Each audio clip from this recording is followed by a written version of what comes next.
अगर उदयपुर का विकास चाहिए, उदयपुर को अगर राजस्थान में और ऊपर ले जाना है तो भारत सिंघवी को आना पड़ेगा। 10,000 कार्यकर्ता एक साथ कांग्रेस में चले जाएंगे, नहीं तो हमारे ये खुली धमकी मान ले, इसको खुली धमकी मान लो। 10,000 कार्यकर्ता हम कांग्रेस में चले जाएंगे, कांग्रेस में चले जाएंगे, कांग्रेस में चले जाएंगे। उदयपुर की यही पुकार, भारत सिंघवी एक बार। नगर विधायक कैसा हो, भारत सिंघवी जैसा हो। नगर विधायक कैसा हो, भारत सिंघवी जैसा हो। नेता को नहीं चुना, कभी नजर ही नहीं आया, काम ही नहीं आया। ये उनकी क्वालिटी थी जो उनको पद मिले, लेकिन आज उदयपुर के लिए और पूरी राजस्थान में अगर कोई दावेदारी रखता है और बीजेपी को जीता सकता है वो है भारत सिंघवी। क्या 5 साल में चाहे कोविड काल हो, दूसरा समय हो, भारत जी ने हर समय हर व्यक्ति के लिए काम किया है। ताराचंद जी जैन 5 साल में कहाँ नजर आया, आप बताओ। भारत जी जैन जो आज ये रैली निकालने वाले हैं, क्या लगता है व्यापारी जो हैं उनके साथ पूरी तरह से सहमत? भारत जी सिंघवी जन जन के हैं। ये जब 25-30 साल से 83 से जब मैं जुड़ा हूँ उस समय से भली धर्मजी कॉलेज का चुनाव लड़ा या समाज काम हो, पार्टी का काम अपने तन मन धन से किया है, निस्वार्थ से। कोई भी बच्चा उदयपुर का ये कहते हैं कि भारत जी ने अगर 1 रुपया भी कभी खाया हो तो हम अभी भी अपनी रैली को वापस कर ले। ऐसे प्रतिनिधि जो उदयपुर के लिए हितकारी है, बच्चे से छप्पे से जैन नहीं, जन जन से पूछ लो कि भारत जी का व्यक्तित्व कैसा है। छोटे बच्चे को भारत सिंघवी को नहीं जानते, लेकिन जो जानते हैं काम करते हैं उनको पार्टी सर्वोपरि है। फिर पार्टी को हाथ जोड़ के मेरा विनती है, अगर उदयपुर का विकास चाहिए, उदयपुर को अगर राजस्थान में और ऊपर ले जाना है तो भारत सिंघवी को आना पड़ेगा। सर कहीं पे ये माना जा रहा था कि अगर जैन कैंडिडेट आता है उदयपुर में तो ही विकास की राहें खुलेगी। नहीं, जैन की बात नहीं, उदयपुर विकास हुआ नहीं है उनके हाथों से, और भारत जी को और उदयपुर की जनता के साथ बहुत ही गलत काम हुआ है और भारत जी का वोट बहुत जरूरी है। और भारत सिंघवी के साथ हम जन जन के हाईकमान ने ताराचंद जी पे विश्वास जताया है, तो जनमानस उनके साथ क्यों नहीं? कर्मठ और अच्छा किसी के साथ खड़े नहीं हुए। भारत जी एक ऐसे शख्स हैं जो सभी के साथ, और बच्चे से लेके बड़े बुजुर्ग सभी तक जन जन के प्रिय हैं और एक सेकंड में फोन करते सब जगह हाजिर हो जाते, 1 सेकंड में, दुख हो सुख हो सब जगह, और हर समाज हर बच्चे के लिए साफ सुथरे आदमी एकदम साफ है। कभी हमने देखा भी नहीं पूरा, और उनका कभी ऐसा कार्यवाही नजर भी नहीं आया, जबकि उनकी राजनीति में गुलाब चंद कटारिया का मतलब उनके साथ भेदभाव रहता है भारत जी के साथ हमेशा। जब जन नेता को लोग अगर टिकट देने लग जाएंगे तो पार्टी जन नेताओं को टिकट देने लग जाएगी। जन नेताओं को लोगों को वोट देना पड़ेगा, तभी पार्टी जाके जन नेताओं को टिकट देंगी। भारत सिंघवी ही असली हकदार है टिकट के। बाकी ये गुलाब चंद कटारिया आज राज्यपाल है ना, तो भारत की वजह से है, समझिए ना, उसमें कोई दम नहीं है। 40 साल से जिसने पार्टी का कार्य किया और अपने आप को समर्पित किया और जन सेवा में लगे रहे, जिन्होंने किसी का भी पार्टी का लोभ नहीं किया मुझे पद चाहिए, ये उनकी क्वालिटी थी जो उनको पद मिले। लेकिन आज उदयपुर के लिए और पूरी राजस्थान में अगर कोई दावेदारी रखता है और बीजेपी को जीता सकता है वो है भारत सिंघवी। ऐसे जीतो दावेदार कर्मठ व्यक्ति को अगर छोड़ के अगर ऐसे व्यक्ति को जो टिकट दिया है जो किसी भी तरह से जीत नहीं पाएगा और बीजेपी को कमजोर करेगा, इसके लिए हम विरोध करते हैं, भारत जी वैसा का समर्थन करते हैं। उचित आदमी को टिकट दिया जाए तो उचित आदमी को दिया जाए। अंदरूनी से पार्टी के सभी लोग भाई साहब के साथ हैं, लेकिन पार्टी के लिए वो लोग आज उधर हैं, बाकी आज इस रैली में पूरी पार्टी भी शामिल होती। क्या लगता है क्यों किया गया होगा उनके साथ? भारत जी के साथ ये बड़ी राजनीति है, इसके बारे में हम नहीं बोल सकते। हम आप जनता है और ये जितने लोग भाई साहब के साथ है, धोखा है। ये जितने लोग भाई साहब के साथ है ये दिल से है, कोई पार्टी के लिए नहीं आया, न कोई जैन समाज के लिए, सभी समाज के लोग इस रैली में। सिंपल है, ये सिंपल है, लाखों लोग यहाँ आएंगे, उमड़ पड़ेगा, पूरा उदयपुर बंद कर डालेंगे। व्यापारी शुरू से व्यापारी भारत के साथ है, वर्षों से साथ है, 16 साल से अध्यक्ष है, चौमे कॉमर्स के। तो क्या कारण आपको लगता है कि इस जी सीट पे आज तक यही नहीं का नंबर था। अभी गुलाब चंद जी कटारिया आए थे उदयपुर में 4 दिन पहले, सब गणित बैठा के चले गए। आपको लगता है उन्होंने किया? हाँ सब उन्होंने किया और क्या, सब पैसा ले लिया, उनको दे दिया, चाहिए इनको टीट।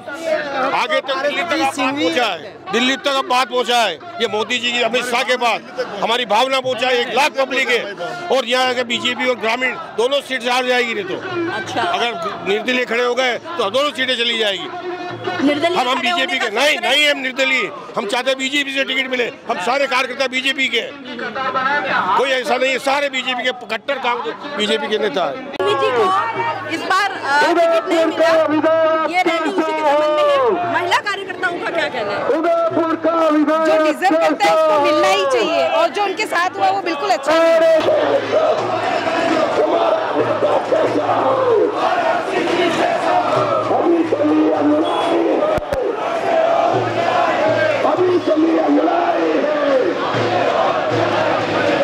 पारस सिंह जी के समर्थन में रैली निकल रही है, क्या कारण है कि पारस सिंह भी जैसे कार्यकर्ता को हाईकमान ने नहीं चुना है शहर विधायक के तौर पे? क्या कहेंगे? या तो भाई बचतेबाद या फिर पता नहीं अंदर से क्या चीजें, गणपत नेता को नहीं चुना, जो व्यक्ति कभी नजर ही नहीं आया, काम ही नहीं आया, उनको चुना।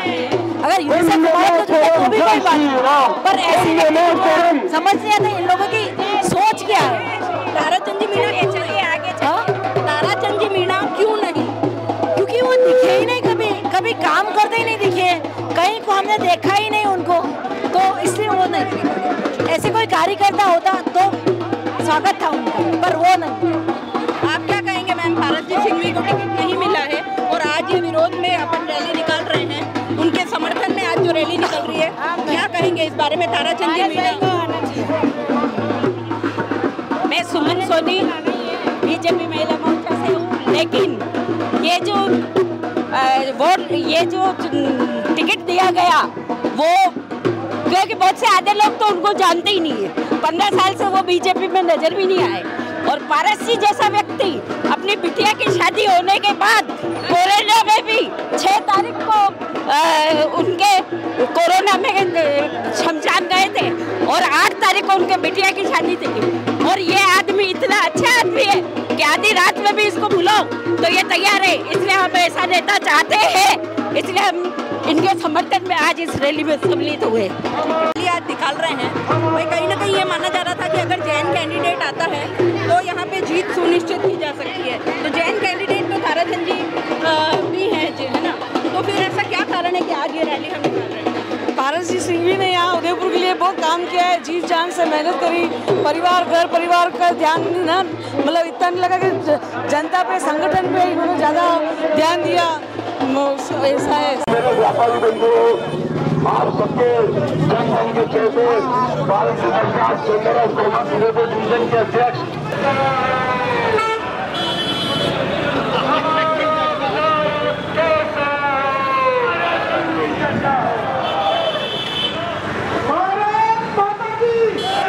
ये रैली निकल रही है, क्या कहेंगे? कितना आक्रोश होना चाहिए जनमानस में और कितना है? जनमानस में बहुत आक्रोश है। हर व्यापारी पारस जी के साथ है। चैम्बर ऑफ कॉमर्स से 16 साल से अध्यक्ष है और पारस जी के साथ है सब जने। और व्यापारी यही चाहते हैं कि उदयपुर यही चाहता है कि पारस जी को, क्योंकि कुंतीलाल जी जैन कोई काम के आदमी नहीं, वो बिल्कुल काम के आदमी नहीं है। हाँ, और जिसका नामो निशान नहीं था उसके बाद उनको टिकट दिला दिया। ठीक है, आप क्या कहेंगे सर? पारस जी के साथ जो कुछ भी हुआ है, कितना आपके नज़र में सही या गलत है? गलत है, सब कुछ गलत है। इतने साल से वो सेवा कर रहे हैं, बीजेपी के कार्यकर्ता है और बहुत अच्छा काम कर रहे हैं। इनके वो योग्य काबिल है और उनके हिसाब से उनको मिलना चाहिए। एक ही आवाज़ पारस जी इस बार, एक ही आवाज़ पारस जी इस बार। जुझारू, कर्मठ युवा नेता जो जन जन को समर्पित है, उदयपुर के लिए बहुत काम किया है और हमको विधायक के रूप में चाहते हैं। उदयपुर में वो आने चाहिए, उनको टिकट नहीं देके पार्टी ने सही नहीं किया है, हम उनके साथ हैं। आपको क्या लगता है क्यों हाईकमान तक ये बात नहीं पहुंची कि यहाँ पे जो एक सर्वमान्य शहर विधायक के लिए कैंडिडेट होना चाहिए? हाईकमान ऐसा है ना, इसमें पावर का यूज होता है। पारस जी को साइड में किया गया है और ये जन समर्थन आप देख रहे हो, आप जो देख रहे हो ये सामने दिख रहा है, ये 100% गलत किया उनके साथ और हमारे विधायक के रूप में पारस जी ही माननीय हमको। अपना फैसला नहीं बदलता है तो क्या? मेरे हिसाब से जैसे उदयपुर की जनता पारस जी सिंघवी से दिल से जुड़ी हुई है। पारस जी को वो उनके मन में ही है क्या स्टेप लेंगे, बट जो भी स्टेप लेंगे हम उनके साथ हैं और लड़ना चाहिए, क्योंकि अगर जनता आपके साथ है तो फिर हाईकमान को इसके अलावा क्या चाहिए, और अगर पब्लिक ही साथ में नहीं होगी तो आप दूसरे कैंडिडेट को जिता के क्या करोगे।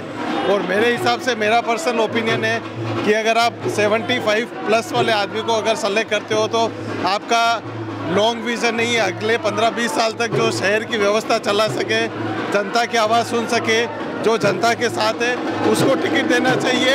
और आप देख सकते हैं पूरा उदयपुर उनके साथ है, तो मेरे हिसाब से आला कमान को वापस सोचना चाहिए। सब तरफ फैलेंगी और फैलाएंगे, नोट टेंशन। मतलब कुल मिला के पारस जी सिंघवी उदयपुर से शुरुआत करी है, वो कार्यकर्ता 12 वर्ष से जी जान लगा दी RSS के साथ, और वो काबिल है, से काबिल है, इसलिए उनका और निर्दलीय से खड़े करेंगे हम युवा साथियों के साथ में। 10,000 नहीं तो पार्टी निष्कासित कर दे कार्यकर्ता, हम सब 10,000 कार्यकर्ता एक साथ कांग्रेस में चले जाएंगे, नहीं तो पार्टी नहीं दी तो हमारे। ये खुली धमकी मान ले इसको, खुली धमकी मान लो। 10,000 कार्यकर्ता हम कांग्रेस में चले जाएंगे। जो राजस्थान में एक सीट के लिए संघर्ष हो रहा है, ऐसी स्थिति में जो सीट कंफर्म थी बीजेपी की उसको पारस जी भाई कहीं दाव पे लगाया गया, आपका कहने का जी, उसको कहीं ना कहीं दाव पे लगाया गया। हाँ, दाव पे लगाया गया है, गारंटी है। जानबूझकर ये पारस जी भाई साहब और उदयपुर की जनता के साथ चोट की गई है, क्योंकि ये सीट कंफर्म थी और पारस जी भाई साहब निश्चित रूप से चुनाव प्रचार करने की ज़रूरत नहीं थी। 5 साल तक इन्होंने जो काम किया है जी जान से, और ऐसी स्थिति में ऐसे व्यक्ति को वोट देना, विधायक पद का दावेदार बनाना जिसको लोग जानते तक नहीं है, ऐसी स्थिति में क्या जीत पाएंगे? शीर्ष नेतृत्व है, उनको सोचना चाहिए, और अभी भी मौका है, वरना ये सीट उदयपुर से चली जाएगी। और राजस्थान में जैसे चित्तौड़ में हुआ है, इस तरह का शीर्ष नेतृत्व न करे, किसी के बहकावे में आकर इस तरह की सीट देना बिल्कुल गलत है और वाजिब नहीं है। अच्छा, ताराचंद जी जैन क्यों नहीं? ताराचंद जी जैन ने क्या काम किया 5 साल में? चाहे कोविड काल हो, दूसरा समय हो, पारस जी ने हर समय हर व्यक्ति के लिए काम किया है। ताराचंद जी जैन 5 साल में कहाँ नजर आए, आप बताओ? तो जिसको जानते हैं उसको वोट, उसको दावेदार बनाना चाहिए ना। जिसको लोग जानते ही नहीं है, शकल से नहीं जानते हैं, उसको कौन वोट देगा? ताराचंद जी जैन को चुनने की क्या पृष्ठभूमि रही होगी, किन लेवल्स पे चुना होगा? फिर वो चल नहीं सकते तो क्या चलेंगे, क्या चुनाव लड़ेंगे? वो ये तो नहीं कह सकते, लेकिन पारस जी लंबी रेस का घोड़ा है, जो आज 60 साल की उम्र है, कम से कम आज कटारिया जी के बराबर में 80-82 साल तक चल सकते हैं और 100% चल सकते हैं। और काम करने की जो एनर्जी पावर है, इनकी विल पावर है, वो बहुत स्ट्रॉन्ग है। मतलब 24 घंटे में से आप अगर 20 से 22 घंटे तक अगर इनको दौड़ाओ तब भी वो मना नहीं करेंगे, इतना विल पावर इनका मजबूत है। क्योंकि मैं पड़ोसी हूँ, इसलिए मैं जानता हूँ कि जब भी आप इनको देखो जगते हुए ही मिलते हैं, चलते हुए, कुछ न कुछ काम करते हुए। सबसे बड़ी बात है कि सुबह जल्दी उठना और नित्य क्रम से काम करके काम पे लौटना, ये सबसे बड़ी बहुत बड़ी चीज़ है। और आपको 10 बजे भी और जब भी कॉल करेंगे ये हाजिर है, ये सबसे बड़ी चीज़ है। आपको लगता है कि ये जो खेल हुआ है ये इनके साथ दूसरी बार हो गया है? महापौर के समय भी दूसरी बार तो क्या है, कई बार हो चुका है, कई बार हो चुका है। पहले भी ऐसा ही हुआ है, चंद्र सिंह जी कोठारी के टाइम में भी ये मेयर के उम्मीदवार थे लेकिन नहीं बनाया गया। उसके बाद भी ऐसे कई चोटें हुई है, लेकिन इस बार जो चोट हुई है ये बहुत गाँव करने वाली चोट है। कारण एक ही व्यक्ति को ठहराया गया है बार बार, कितना सही है? कुछ भी है मैडम, किसी का नाम नहीं लेंगे, लेकिन फिर भी है, कुछ भी है, कैसा भी है, लेकिन नहीं लेंगे। लेकिन पारस जी तो ले रहे हैं खुले, वो ले रहे हैं, वो बात सीधे सीधे ठहराते हैं जिम्मेदार। एक मिनट, आपको पता है ठेले वाले को, हर आदमी को देखो, आप मालूम पड़ जाएगा पारस जी का ही नाम आएगा। अच्छा, गुलाब जी के भाई साहब के बाद में सबसे सर्वमान्य, हाँ, गुलाब जी भाई साहब के बाद सबसे सर्वमान्य नेता पारस जी सिंह जी सबसे लाडले हैं उदयपुर के। और ये जो भी जन आक्रोश से समर्थन मिल रहा है, ये पार्टी के खिलाफ नहीं है, पार्टी के साथ है। लेकिन जो पार्टी ने उस सर्वोच्च नेता ने जो निर्णय लिया है वो गलत लिया उन्होंने, बताइए। उनको वापस विचार करना चाहिए, उनको विचार करना चाहिए। आप घूम रहे हो, आपको पता तो है ही, हर आदमी को पूछो, मतलब सही हकदार पारस जी है इस समय। हाँ। इतना भावुक मैंने उनको पहले कभी नहीं देखा। सही बात है। तो ये किस तरह की एक आंतरिक पीड़ा कह सकते हैं भाई? वाकई अब बच्चे के मुंह पे नाम है पारस जी का, ठीक है ना, तो इनको नहीं दे के और दूसरों को दे, जैसे ताराचंद जी को दिया है, पर वो एक गलत है। क्योंकि अब जो भावुक नेता ये हैं, क्या इनका नाम है, बच्चे के ज़ुबान पे इनका नाम है ना, ये मतलब इतने मतलब चारों तरफ फेमस हो चुके हैं, जितना कोई भी नहीं है। ताराचंद जी भी इतना नहीं है जितना ये फेमस हो चुके हैं, क्योंकि अब हम कोई भी काम लेके जाएंगे इनके पास तो फटाक से वो काम कर देंगे। बाकी अब उनको हम पहचानते भी नहीं, इतना जानते भी नहीं, तो उनको कैसे हम अपना मतलब वोट दे सकते हैं? हाँ बिल्कुल। क्या कहेंगे सर इस पूरे जो घटनाक्रम घटा है उदयपुर में, एक बड़ी राजनीतिक उथल-पुथल के रूप में? ये उदयपुर का बहुत ही दुर्भाग्य है कि ऐसे व्यक्ति को जो टिकट दिया जो पार्टी के लिए बहुत नुकसान किया, और उसके पश्चात में भारत जी जैसे महान व्यक्ति हमारे दिल के अंदर बसे हुए हैं। हम चैम्बर के सदस्य, हमारे दुकानों एक देवाली निमेश मध्य व्यापार मंडल के अध्यक्ष होने के नाते मेरी पूरी टीम आई हुई है, मार्केट बंद रहेगा। और हमने तो विचार किया इस बार कोई दीपावली मनाने का काम नहीं होगा, न हमारी सजावट होगी, न किसी प्रकार का कोई होगा। चैम्बर ये निर्णय करेगा, क्योंकि हमारे जो शीर्ष नेता हैं पारस जी, उनके साथ में ऐसा अन्याय हो रहा है। और जो पार्टी के लिए, हमारे लिए जो पार्टी के लिए तैयार रहते हैं, आधी रात में हम जो दुकानदार हैं उनके लिए तैयार रहते हैं, आधी रात में फ़ोन करेंगे, किसी भी प्रकार की कोई भी तकलीफ है तुरंत आते हैं और हमारी व्यवस्था करते हैं। हम तो ये चाहते हैं, ये ऊपर वाले बड़े नेता हैं जो ऊपर जो अपनी सेटिंग बिठा के बैठ गए, जी भली वसुंधरा हो या भली गहलोत हो, इन दोनों ने आपस में मिल के ये एक उदयपुर की शान को, जो विश्व में प्रसिद्ध उदयपुर है, इसके और जो बड़ी व्याख्यात हो रही है पूरे विश्व में, उसको धूलिम करने के लिए इन्होंने कार्य किया। हमारा नेता ऐसा चाहिए जो हम आम जनता, आम नागरिक एक गली में जानता हो। ताराचंद जो नाम है, सिर्फ उसने पैसा खाने के लिए निर्माण समिति में पैसा खा रहा, हर जगह पैसा खाने के चक्कर में हम एक छोटा सा काम लेने जा रहे हैं, कुछ नहीं कर रहा। लेकिन पारस जी की हम आश्वासन देते हैं, पारस जी को टिकट मिले और पारस जी हमारे साथ में आवे और हम उदयपुर की लाखों हजारों वोटों से जीता है। और